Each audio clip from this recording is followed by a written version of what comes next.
بچوں، امید ہے آپ سب خیر و عافیت سے ہوں گے اور اپنے امتحان کی تیاری کر رہے ہوں گے۔ جیسا کہ آپ کو معلوم ہے کہ ہم ڈیلی آپ کے لیے RPSC کا ایک ٹاپک لے کر حاضر ہوتے ہیں۔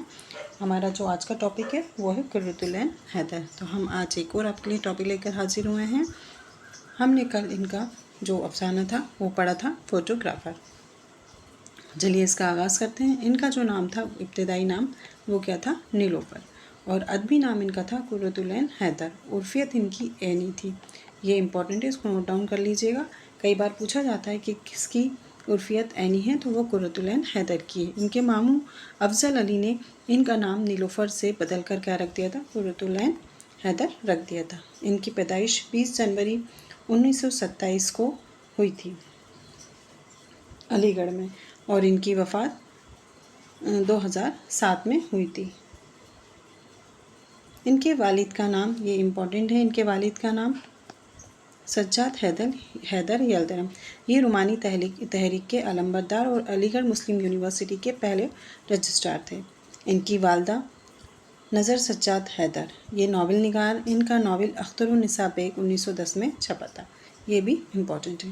تو ہم یہ کہہ سکتے ہیں اس چیز کو پڑھ کر کہ یہ ایک تعلیم یافتہ خاندان سے تعلق رکھتی تھی، اور اس کا اثر ان کی زندگی میں دکھائی دیتا ہے، کیونکہ انہوں نے کئی اعلیٰ جگہوں پر ملازمت کی ہے۔ اس سے ہمیں یہ پتہ چلتا ہے۔ ان کی تعلیم جو ہے، ابتدائی تعلیم ان کی دہرادون کے ایک پرائیویٹ اسکول میں ہوئی، اور MA انہوں نے انگریزی میں لکھنؤ یونیورسٹی سے کیا تھا۔ ان کا ادبی سفر جو ہے اس کا آغاز 7 سال کی عمر سے ہوتا ہے۔ انہوں نے 7 سال کی عمر میں ایک کارٹون نام کی کہانی لکھی تھی، اور یہیں سے ادبی سفر کا آغاز ہوا تھا۔ ان کی زندگی کا ادبی سفر شروع ہوا۔ یہ کہانی رسالہ پھول جو ہے، جسے کس کا رسالہ کہا جاتا ہے؟ بچوں کا رسالہ کہا جاتا ہے۔ یہ امتیاز علی تاج کا ہے، اس میں یہ شائع ہوئی۔ یہ ہجرت، ان کا پورا خاندان تقسیم ہند کے بعد دسمبر 1947 میں پاکستان ہجرت کر گیا تھا، اور 14 برس تک پاکستان میں ہی ان کے آباء و اجداد رہے تھے۔ اب انہوں نے کہاں کہاں ملازمت کی؟ 1950 میں پاکستان کی وزارت اطلاعات و نشریات میں انفارمیشن آفیسر مقرر ہوئیں۔ ٹیلی گرافر اخبار لندن اور BBC لندن میں ملازمت کی۔ امپرنیٹ ممبئی کی کیریئر ایڈیٹر 1948 سے 1975 کے دوران انگریزی ہفتہ وار ایڈیٹر آف وکیلی کے معاون مدیر، ساہتیہ اکیڈمی دہلی اور ترقی اردو بورڈ کی ممبر۔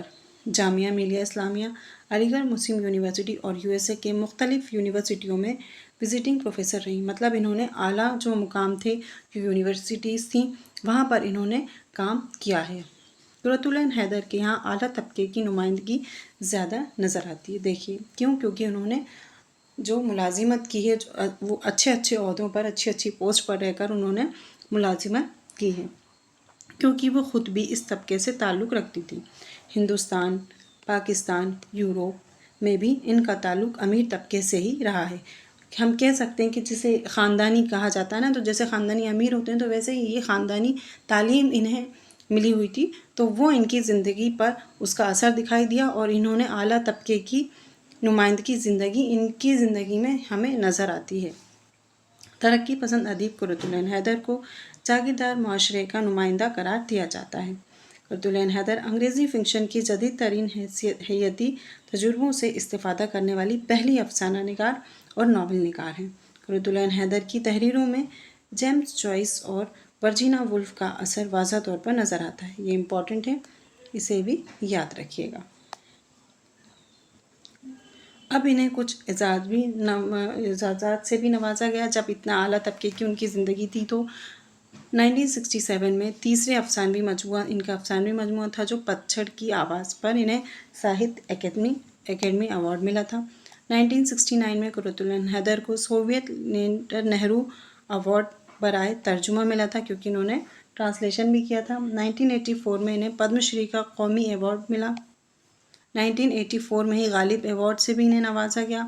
1988 میں مدھیہ پردیش سے اقبال سمان ایوارڈ سے نوازا گیا۔ یہ اقبال سمان MP سے دیا جاتا ہے۔